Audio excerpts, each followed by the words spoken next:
Hey my friends, welcome to this week's blog. This week I want to talk about what makes the RAV unique and where it stands in the evolution of tongue drums.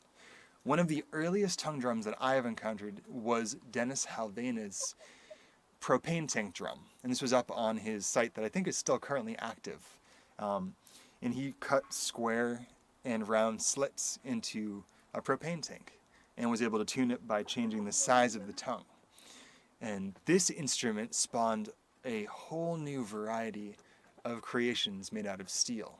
And it was a time period that the handpan and the hung were in very high demand. So this represented a major shift in availability of handpan-like instruments. Tongue drums are obviously not handpans. They share a similar shape, but the tuning mechanism is different. On the RAV and all other tongue drums, the size of the tongue determines the note. The larger the tongue, obviously, the deeper the note, and the higher side of it has smaller notes. This is true for all tongue drums.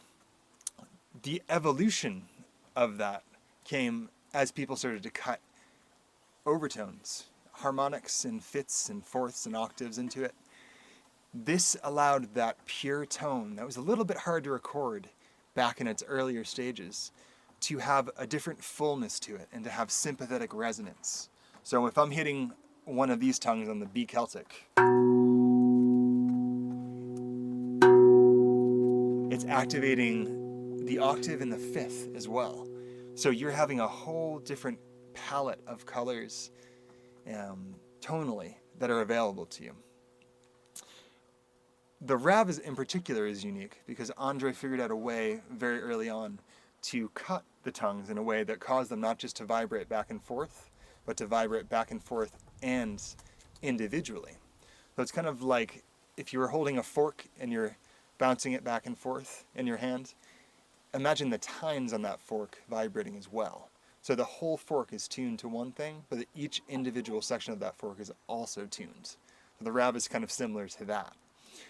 The value of having more slits cut into this is that it gives you a fuller sound and opens up a more chordal potential for you. So when you're hitting one note, you're really activating between 4 and 6 or 7 sometimes notes on that instrument.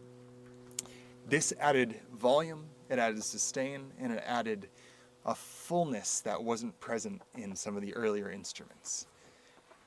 All right, my friends, I hope everyone had a great week, and I look forward to chatting with you next week. Stay well, and I'll talk to you soon.